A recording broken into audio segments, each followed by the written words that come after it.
Let me ask you something. What if I told you that the single most important number affecting your financial future right now isn't your salary, isn't your credit score, and isn't even the stock market? What if it's a number printed on a green sign at your local gas station? Because here's what most people don't realize. Oil doesn't just fuel your car. It fuels everything. Your groceries, your rent, your electricity bill, your job security. And right now, oil is doing something it has only done a handful of times in modern history. Something that, every single time it happened before, crushed the middle class, wiped out savings, collapsed businesses, sent unemployment soaring. And the terrifying part? Nobody saw it coming until it was already too late. I want you to stay with me for the next few minutes because what I'm about to walk you through is not a theory. This is documented history. This is pattern recognition. And this is very much happening right now, in real time, whether the mainstream media is talking about it or not. By the end of this video, you're going to understand exactly what's going on, why it's dangerous, and most importantly, what you can actually do about it before the window closes. So let's go back. Let's go all the way back to 1973. Most of you watching weren't alive then, but the people who were alive will never forget it. America was rolling. The economy was humming. The middle class was arguably at its strongest point in all of human history. People were buying homes, raising families, taking vacations, building wealth. Life was good. And then OPEC, the Organization of the Petroleum Exporting Countries, decided to flip a switch. They cut oil production. They placed an embargo on the United States, and almost overnight, oil prices quadrupled. Not doubled, quadrupled, in a matter of months. What happened next was devastating. Gas lines stretched around the block. Factories slowed production because energy costs exploded.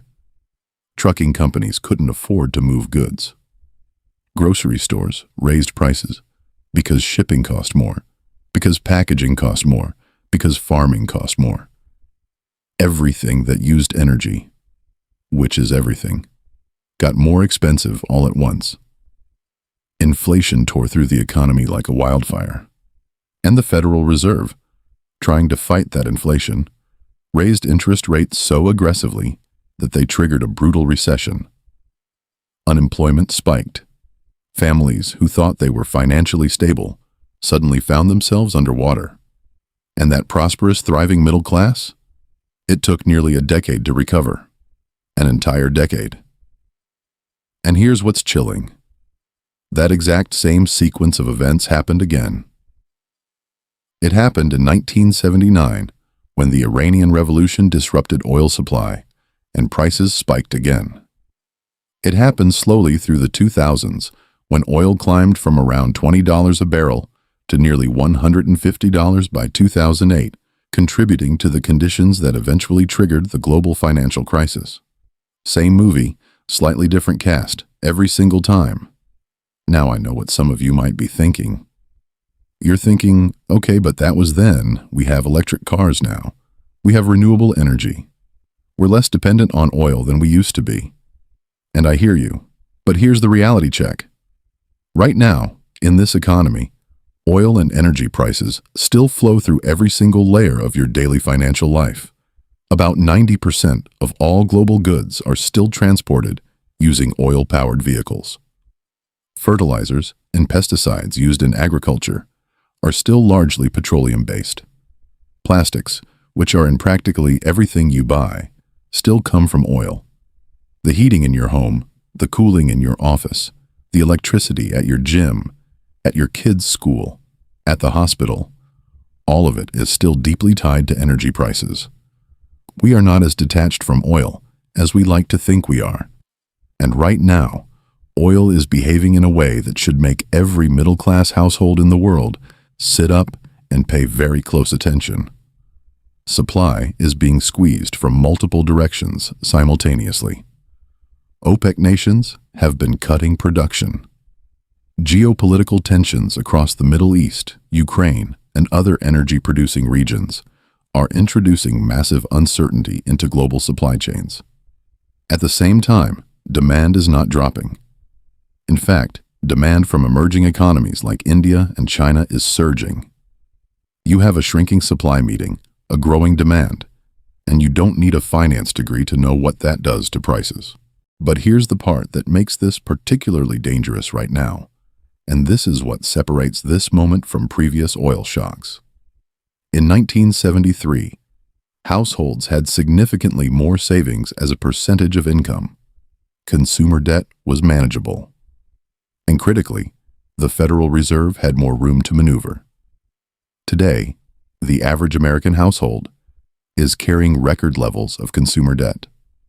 Credit card debt in the United States alone recently crossed over $1 trillion. For the first time in history, personal savings rates have dropped dramatically from the highs we saw during the pandemic. And the Federal Reserve? They've already been raising rates aggressively to fight the inflation that's already here. Their toolkit is far more limited than it was 50 years ago. So when energy prices climb, and they are climbing, families don't have the cushion they had before. People can't just dip into savings to absorb higher gas prices, higher electric bills, higher grocery costs. Instead, they put it on the credit card, which means more debt, which means more interest payments at elevated rates, which means less money for everything else, which means consumer spending slows, which means businesses lose revenue, which means layoffs begin. You see how this spiral works? This isn't panic, this is arithmetic. And let's talk about something that doesn't get nearly enough attention. And that's the hidden oil tax on your groceries. Last time you went to the supermarket and winced at the price of eggs or bread or chicken, did you think about oil? Probably not. But here's what's actually happening. When diesel prices go up, the cost to transport those goods from the farm to the processing facility, to the distribution center, to your local store goes up at every single step. When natural gas prices go up, the cost to run the cold storage, the refrigerated trucks, the climate-controlled warehouses, all goes up. And farmers themselves are squeezed because the equipment runs on diesel. The fertilizer is made from natural gas derivatives, and the plastic packaging at the end of the chain is made from petrochemicals. So what you experience as higher grocery bills is actually an oil price increase in disguise. It's oil wearing a costume, showing up in your life in 10 different forms, and most people never connect the dots. Now let's talk about real estate, because this affects whether you can afford a home, whether you can keep the one you have, and whether your property retains its value. When oil prices climb, construction costs follow because steel, cement, lumber transportation, and machinery all become more expensive. New housing supply tightens because developers slow down projects when margins get squeezed. And yet, demand for housing doesn't disappear. People still need places to live. So you get this awful combination of limited new supply, still elevated demand, and simultaneously high interest rates. Because remember, the Fed is fighting inflation, which makes mortgage payments brutally expensive. The people most destroyed by this scenario are middle-income earners who are trying to buy their first home or trying to upgrade as their family grows. They get crushed from both directions. Too expensive to buy, too competitive to rent. This is already happening in multiple major housing markets right now. Let's talk about your job for a second, because this is the part that people really underestimate. When energy costs rise sharply across an economy, companies face a choice. They can raise their prices, but only so much before customers stop buying, or they can cut costs internally. And the fastest, biggest lever they can pull is labor. Hiring freezes come first, then come the layoffs. And they don't come with warnings. They come with a press release on a Tuesday afternoon. Industries most at risk are manufacturing, logistics, retail, hospitality, construction, and any sector that operates on thin margins. But honestly, in a prolonged energy shock, almost no sector is immune. Even the tech industry, which many people assume is insulated, gets hit because tech companies spend enormous amounts on data centers, which run on electricity.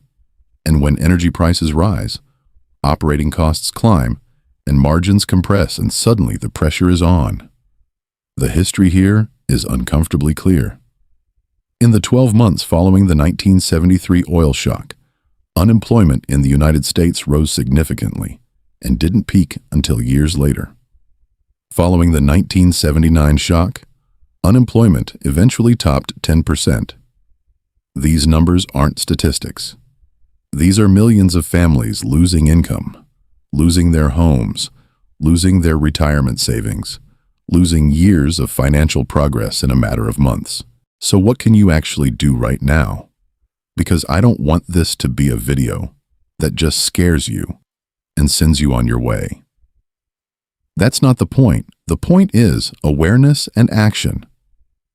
The first thing is to look hard at your energy exposure in your own budget.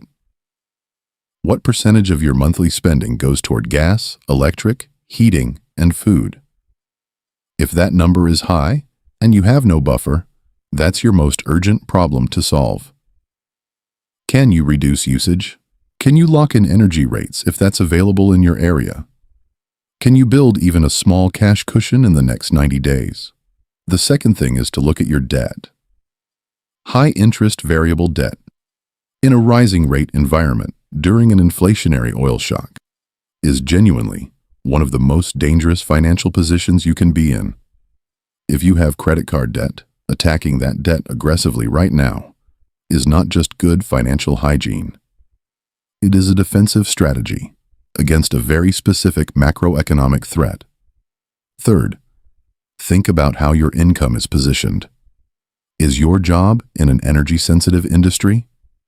Is your employer carrying a lot of debt?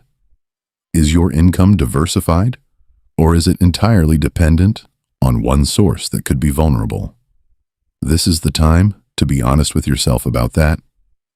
And fourth, from an investment perspective, energy sector exposure has historically performed well during oil price surges. I'm not telling you to put everything into oil stocks, but understanding that there are assets that tend to move in your favor during exactly this kind of environment is important.